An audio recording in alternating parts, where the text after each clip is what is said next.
ये कहानी है एक समुद्री लुटेरे की जिसने मुगल बादशाह औरंगजेब के खजाने से आज के हिसाब से पूरे 900 करोड़ रुपए लूटे और हवा में गायब हो गया। इस लूट को इतिहास की सबसे बड़ी समुद्री लूट माना जाता है। इस लूट से औरंगजेब इतना आग बबूला हुआ कि उन्होंने सीधा ब्रिटिश ईस्ट इंडिया कंपनी की गर्दन पकड़ी। लुटेरों के सर पर करोड़ों का इनाम रखा गया। लंदन से लेकर अमेरिका तक लुटेरों को खोजने की कोशिश हुई। इतिहास में पहली बार हो रहा था कि इतने बड़े पैमाने पर किसी की खोज की जा रही थी। इसके बावजूद लुटेरे कभी हाथ नहीं आए। 2021 में जब इस लूट के सिक्के अमेरिका में मिले तो कहानी का एक और पहलू सामने आया। पता चला कि मुगल खजाने को लॉन्डर करने की गुलामों के कारोबार का सहारा लिया गया था। सवाल ये है कि कौन था ये लुटेरा और कैसे मुगल खजाने की लूट को अंजाम दिया गया। आइए जानते हैं। कहानी की शुरुआत होती है 1659 में इंग्लैंड के फ्लेमिश शहर से, जहाँ पैदाइश हुई हेनरी एवरी की। एवरी बड़ा हुआ तो उसने ब्रिटिश रॉयल नेवी में नौकरी कर ली। यहाँ से आगे बढ़ने के बाद हेनरी छोटा मोटा बिजनेस करने लगा। 1693 में उसे नौकरी का एक और ऑफर मिला। लंदन का एक रईस हुआ करता था, जेम्स हबलिन। हबलिन ने अपनी एक जहाज बनाई और स्पेन के राजा से व्यापार का लाइसेंस हासिल कर लिया। इस फ्लीट को वेस्ट इंडीज जाना था,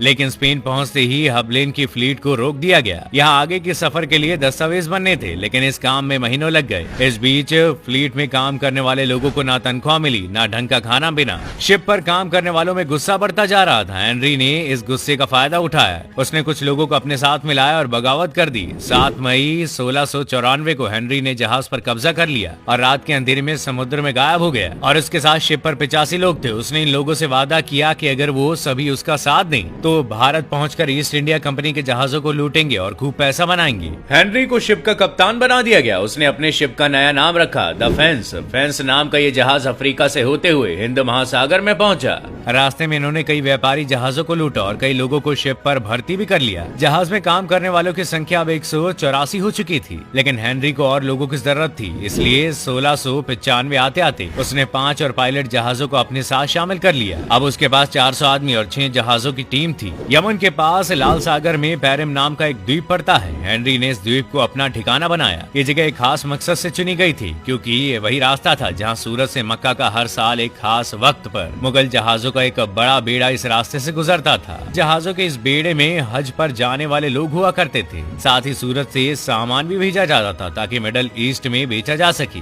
इस बेड़े का सबसे बड़ा जहाज था गंजे सवाई। 1600 टन के इस जहाज पर 80 तोपें लगी हुई थी। हेनरी चाहता था कि वापस लौटते हुए जहाजों को लूटा जाए, क्योंकि लौटते हुए ये जहाज सामान बेचकर आते थे और उनमें सोने के सिक्के भरे होते थे। एक रात मुगल बेड़े से गुजरा, लेकिन रात के अंधेरे में लुटेरों से देख नहीं पाए। जैसी सुबह इस बात का पता चला, ये लोग मुगल बेड़े के पीछे लग गए। हेनरी पायलट के बेड़े में 6 जहाज थे, द फेंस, जिसका कप्तान खुद हेनरी था। हेनरी ने उसका पीछा किया और सूरत से 8 दिन पहले ही उसे पकड़ लिया गया।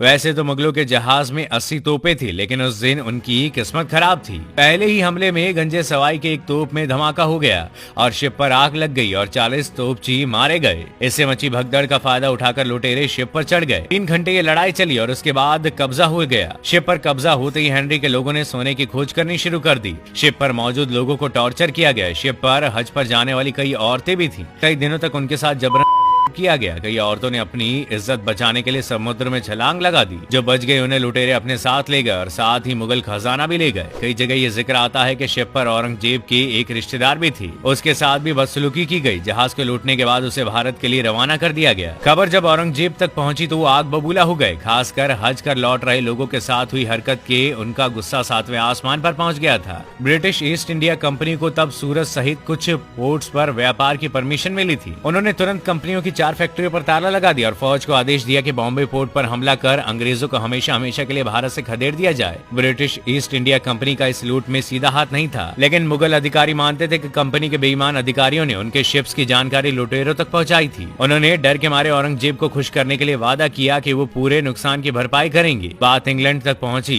ब्रिटिश सरकार ने हेनरी और उसके साथियों पर 2 करोड़ रुपए का इनाम रखा, लेकिन कोई भी इस लुटेरे को पकड़ नहीं पाया।